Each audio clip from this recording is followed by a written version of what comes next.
प्रभु की स्तुति। आप इस चैनल को रोजाना सुनकर 1 साल में बाइबल पढ़ सकते हैं। Please subscribe and support. आज के बाइबल अध्याय। दानियल भविष्यवक्ता की पुस्तक अध्याय 7। दानियल अध्याय 7। बाबुल के राजा बेलशस्सर के पहले वर्ष में दानियल ने पलंग पर स्वप्न देखा। तब उसने वह स्वप्न लिखा और बातों का सारांश भी वर्णन किया। दानियल ने यह कहा कि मैंने रात को यह स्वप्न देखा कि महासागर पर चौमुखी आंधी चलने लगी। तब समुद्र में से 4 बड़े बड़े जीव जो एक दूसरे से भिन्न थे निकल आए। पहला जानवर सिंह के समान था और उसके उकाब के से पंख थे, और मेरे देखते देखते उसके पंखों पर नोचे गए और वह भूमि पर से उठाकर मनुष्य की नाई पांव के बल खड़ा किया गया और उसको मनुष्य का हृदय दिया गया।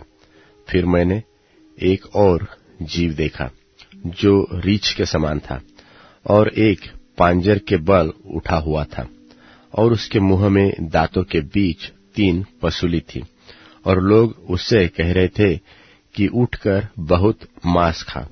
इसके बाद मैंने दृष्टि की और देखा कि चीते के समान एक और जीव जंतु है, जिसकी पीठ पर पक्षी के से 4 पंख है, और उस जंतु के 4 सिर है, और उसको अधिकार दिया गया।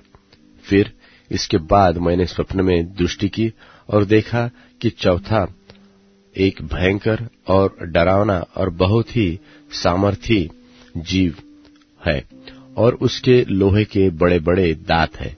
वह सब कुछ खा डालता है और चूर चूर करता है, और जो बच जाता है उसे पैरों से रौंदता है, और वह पहले सब जानवरों से भिन्न है, और उसके 10 सींग है।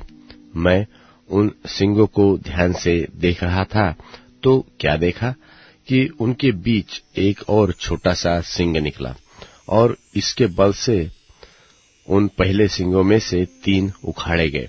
फिर मैंने क्या देखा कि इस सींग में मनुष्य की सी आंखें और बड़ा बोलने वाला मुंह भी है।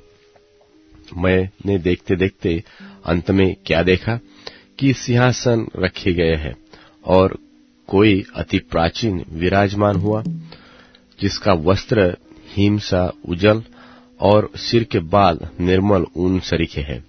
उसका सिंहासन अग्निमय और इसके पहले धधकती हुई आग के से देख पड़ते हैं। उस प्राचीन के सन्मुख से आग की धारा निकलकर बह रही है। फिर हजारों लोग उसकी सेवा टहल कर रहे हैं, और लाखों लाख लोग उसके सामने हाजिर हैं। फिर न्यायी बैठ गए और पुस्तकें खोली गई। उस समय उस सिंह का बड़ा बोल सुनकर मैं देखता रहा, और देखते देखते अंत में क्या देखा कि वह जानवर घात किया गया, और उसका शरीर धधकती हुई आग से भस्म किया गया, और रहे हुए जंतुओं का अधिकार ले लिया गया, परंतु उनका प्राण कुछ समय के लिए बचाया गया। मैंने रात में स्वप्न में दृष्टि की और देखा कि मनुष्य के संतान सा कोई आकाश के बादलों समेत आ रहा है, और वह उस अति प्राचीन के पास पहुंचा, और वे उसको उसके समीप लाए। तब उसको ऐसी प्रभुता, महिमा और राज्य दिया गया कि देश देश और जाति जाति के लोग और भिन्न भिन्न भाषा बोलने वाले सब उसके अधीन हो। उसकी प्रभुता सदा की और अटल, और उसका राज्य अविनाशी ठहरा। और मुझ दानियल का मन विकल हो गया, और जो कुछ मैंने देखा था उसके कारण मैं घबरा गया। तब जो लोग आसपास खड़े थे उनमें से एक के पास जाकर मैंने उन सारी बातों का भेद पूछा। उसने यह कहकर मुझे उन बातों का अर्थ बता दिया कि उन 4 बड़े बड़े जानवरों का अर्थ 4 राज्य है जो पृथ्वी पर उदय होंगे, परंतु परम प्रधान के पवित्र लोग राज्य को पाएंगे और युगान युग उनके अधिकारी बने रहेंगे। तब मेरे मन में यह इच्छा हुई कि उस चौथे जानवर का भेद भी जान लूं, जो और तीनों से भिन्न और अति भयंकर था। उसके दांत लोहे के और नख पीतल के थे। वह सब कुछ खा डालता और चूर चूर करता और बचे हुओं को पैरों से रौंद डालता था। फिर उसके सिर के 10 सींगों का भेद, और जिस ओर सिंग के निकलने से 3 सींग गिर गए, अर्थात जिस सिंग की आंखें और बड़ा बोलने वाला मुंह और सब और सिंगों से अधिक भयंकर था, उनके भी भेद जानने की मुझे इच्छा हुई। और मैंने देखा था कि वह सिंह पवित्र लोगों के सब लड़ाई करके उन पर उस समय तक प्रबल भी हो गया, जब तक कि वह अति प्राचीन न आ गया और परम प्रधान के पवित्र लोग न्यायी न ठहरे, और उन पवित्र लोगों के राज्याधिकारी होने का समय न आ पहुंचा। उसने कहा, उस चौथे जानवर का अर्थ एक और चौथा राज्य है, जो पृथ्वी पर होकर और सब राज्यों में भिन्न होगा और सारी पृथ्वी को नाश करेगा और दाव दाव कर चूर करेगा। और उन 10 सिंगों का अर्थ यह है कि उस राज्य में से 10 राजा उठेंगे, और उनके बाद उन पहलों से भिन्न एक और राजा उठेगा, जो 3 राजाओं को गिरा देगा, और वह परम प्रधान के विरुद्ध बातें करेगा और परम प्रधान के पवित्र लोगों को पीस डालेगा और समयों और व्यवस्था के बदल देने की आशा करेगा। वरन 3.5 काल तक वे सब उसके वश में कर दिए जाएंगे और न्यायी बैठेंगे। तब उसकी प्रभुता छीनकर मिटाई और नाश की जाएगी, यहाँ तक कि उसका अंत ही हो जाएगा। तब राज्य और प्रभुता और धरती पर के राज्य की महिमा परम प्रधान ही की प्रजा अर्थात उसके पवित्र लोगों को दी जाएगी। उसका राज्य तो सदा का राज्य है, और सब प्रभुता करने वाले उसके अधीन होंगे और उसकी आज्ञा मानेंगे। इस बात का वर्णन तो मैं अब तक कर चुका, परंतु मुझ दानियल के मन में बड़ी घबराहट बनी रही और मैं भयभीत हो गया, और मैं इस बात को अपने मन में रखे रहा।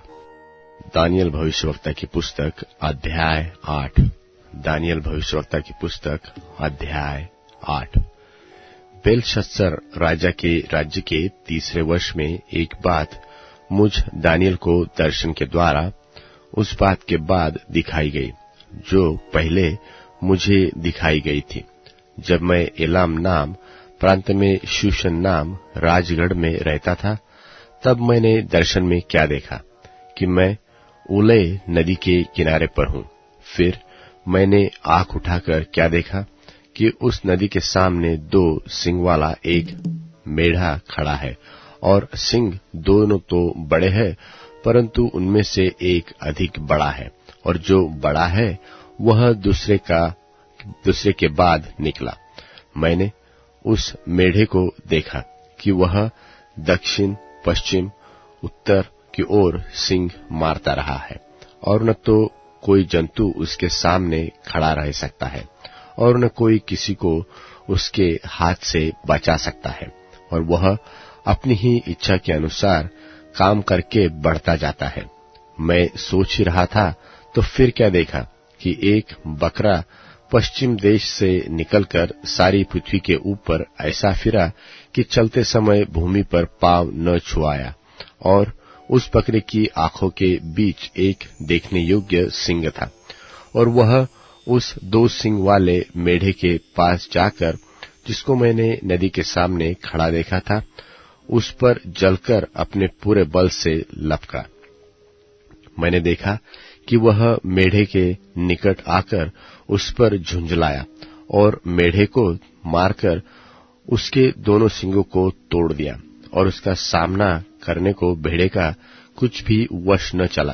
तब बकरे ने उसको भूमि पर गिराकर रौंद डाला, और मेढ़े को उसके हाथ से छुड़ाने वाला कोई न मिला। तब बकरा अत्यंत बढ़ाई मारने लगा, और जब बलवंत हुआ, तब उसका बड़ा सिंग टूट गया, और उसकी संति देखने योग्य 4 सिंग निकलकर चारों दिशाओं की ओर बढ़ने लगे। फिर इनमें से एक सिंग से एक छोटा सा सिंग और निकला, जो दक्षिण, पूरब और शिरोमणि देश की ओर बहुत ही बढ़ गया, वरन वह स्वर्ग की सेना तक बढ़ गया और उसमें से और तारों में से भी कितनों को भूमि पर गिराकर रौंद डाला, वरन वह उस सेना के प्रधान तक भी बढ़ गया और उसका नित्य होमबलि बंद कर दिया गया और उसका पवित्र वासस्थान गिरा दिया गया और लोगों के अपराध के कारण नित्य होमबलि के साथ सेना भी उसके हाथ में कर दी गई और उस सिंह ने सच्चाई को मिट्टी में मिला दिया और वह काम करते करते कृतार्थ हो गया। तब मैंने एक पवित्र जन को बोलते सुना। फिर एक और पवित्र जन ने उस पहले बोलने वाले से पूछा कि नित्य होमबलि और उजाड़ने वाले अपराध के विषय में जो कुछ दर्शन देखा गया वह कब तक फलता रहेगा, अर्थात पवित्र स्थान और सेना दोनों का रौंदा जाना कब तक होता रहेगा। उसने मुझसे कहा, जब तक सांझ और सवेरा 2300 बार न हो तब तक वह होता रहेगा, तब पवित्र स्थान शुद्ध किया जाएगा। यह बात दर्शन में देखकर मैं दानियल इसके समझने का यत्न करने लगा। इतने में पुरुष का रूप धरे हुए कोई मेरे सन्मुख खड़ा हुआ देख पड़ा।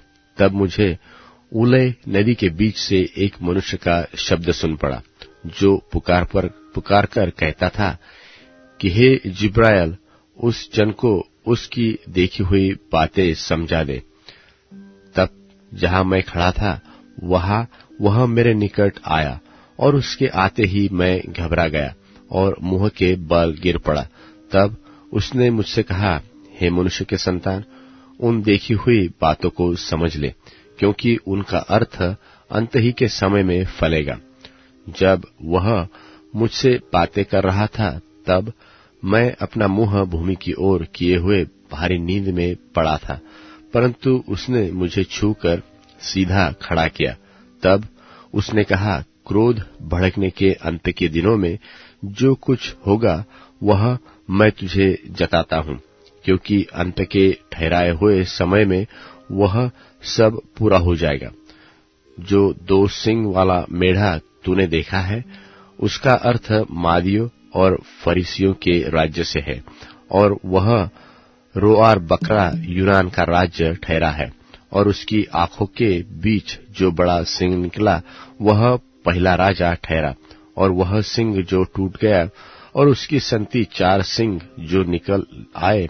इसका अर्थ यह है कि उस जाति से 4 राज्य उदय तो होंगे, परंतु उनका बल उसका सा न होगा, और उन राज्यों के अंत समय में जब अपराधी पूरा बल पकड़ेंगे, तब क्रूर दृष्टि वाला और पहली उपजने वाला एक राजा उठेगा, और उसका सामर्थ्य बड़ा तो होगा, परंतु उस पहले राजा का सा नहीं, और अद्भुत रीति से लोगों को नाश करेगा और कृतार्थ होकर काम करता जाएगा, और सामर्थियों को और पवित्र लोगों के समुदाय को नाश करेगा, और उसकी चतुराई के कारण उसका छल सफल होगा, और वह मन में फूल कर निडर रहते हुए बहुत लोगों को नाश करेगा, वरन वह सब हाकिम के विरुद्ध भी खड़ा होगा, परंतु अंत को वह किसी के हाथ से बिना मार खाए टूट जाएगा।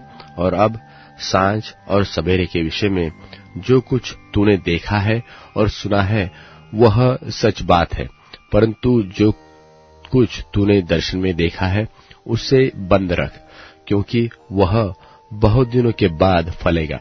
तब मुझ दानियल का बल जाता रहा और मैं कुछ दिन तक बीमार पड़ा रहा। तब मैं उठकर राजा का कामकाज फिर करने लगा, परंतु जो कुछ मैंने देखा था उससे मैं चकित रहा, क्योंकि उसका कोई समझाने वाला न रहा। पत्रस की दूसरी पत्री 3 अध्याय। हे प्रियो, अब मैं तुम्हें यह दूसरी पत्री लिखता हूँ और दोनों में सुधि दिलाकर तुम्हारे शुद्ध मन को उभारता हूँ कि तुम उन बातों को जो पवित्र भविष्यद्वक्ताओं ने पहले से कही हैं और प्रभु और उद्धारकर्ता की उस आज्ञा को स्मरण करो जो तुम्हारे प्रेरितों के द्वारा दी गई थी। और यह पहले जान लो कि अंतिम दिनों में हंसी ठट्टा करने वाले आएंगे, जो अपनी ही अभिलाषाओं के अनुसार चलेंगे और कहेंगे, उसके आने की प्रतिज्ञा कहाँ गई? क्योंकि जब से बाप दादे सो गए हैं, सब कुछ वैसा ही है जैसा सृष्टि के आरंभ से था। वे तो जान बूझकर यह भूल गए कि परमेश्वर के वचन के द्वारा से आकाश प्राचीन काल से वर्तमान है और पृथ्वी भी जल में से बनी और जल में स्थिर है। इन्हीं के द्वारा उस युग का जगत जल में डूबकर नाश हो गया। पर वर्तमान काल के आकाश और पृथ्वी उसी वचन के द्वारा इसलिए रखे हैं कि जलाए जाएं, और वह भक्तिहीन मनुष्यों के न्याय और नाश होने के दिन तक ऐसे ही रखे रहेंगे। हे प्रियो, यह एक बात तुमसे छिपी न रहे कि प्रभु के यहाँ एक दिन 1000 वर्ष के बराबर है और 1000 वर्ष एक दिन के बराबर हैं। प्रभु अपनी प्रतिज्ञा के विषय में देर नहीं करता, जैसी देर कितने लोग समझते हैं, पर तुम्हारे विषय में धीरज धरता है और नहीं चाहता कि कोई नाश हो, वरन यह कि सबको मन फिराव का अवसर मिले। परंतु प्रभु का दिन चोर की नाई आ जाएगा। उस दिन आकाश बड़ी हड़हड़ाहट के शब्द से जाता रहेगा और तत्व बहुत ही तप्त होकर पिघल जाएंगे और पृथ्वी और उस पर के काम जल जाएंगे। सो जबकि ये सब वस्तुएं इस रीति से पिघलने वाली हैं, तो तुम्हें पवित्र चाल चलन और भक्ति में कैसे मनुष्य होना चाहिए और परमेश्वर के उस दिन की बाट किस रीति से जोहना चाहिए और उसके जल्द आने के लिए कैसा यत्न करना चाहिए, जिसके कारण आकाश आग से पिघल जाएंगे और आकाश के गण बहुत ही तप्त होकर गल जाएंगे। पर उसकी प्रतिज्ञा के अनुसार हम एक नए आकाश और नई पृथ्वी की आस देखते हैं, जिनमें धार्मिकता वास करेगी। इसलिए हे प्रियो, जबकि तुम इन बातों की आस देखते हो, तो यत्न करो कि तुम शांति से उसके सामने निष्कलंक और निर्दोष ठहरो और हमारे प्रभु के धीरज को उद्धार समझो। जैसे हमारे प्रिय भाई पौलुस ने भी उस ज्ञान के अनुसार जो उसे मिला तुम्हें लिखा है, वैसे ही उसने अपनी सब पत्रियों में भी इन बातों की चर्चा की है, जिनमें कितनी बातें ऐसी हैं जिनका समझना कठिन है और अनपढ़ और चंचल लोग उनके अर्थों को भी पवित्र शास्त्र की और बातों की नाई खींच तान कर अपने ही नाश का कारण बनाते हैं। इसलिए हे प्रियो, तुम लोग पहले ही से इन बातों को जानकर चौकस रहो, ताकि अधर्मियों के भ्रम में फंसकर अपनी स्थिरता को हाथ से कहीं खो न दो, पर हमारे प्रभु और उद्धारकर्ता यीशु मसीह के अनुग्रह और पहचान में बढ़ते जाओ।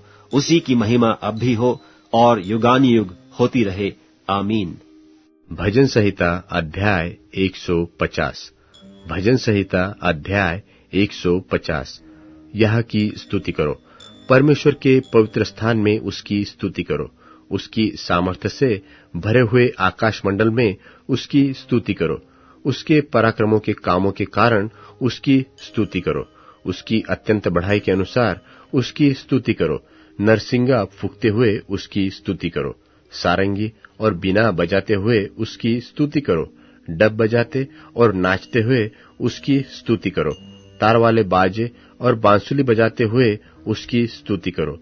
ऊंचे शब्द वाली झांझ बजाते हुए उसकी स्तुति करो। आनंद के महाशब्द वाली झांझ बजाते हुए उसकी स्तुति करो। जितने प्राणी हैं सब के सब यह की स्तुति करे, यह की स्तुति करो। अब Amazon music, tune in, Spotify और YouTube म्यूजिक में उपलब्ध है। Please follow it.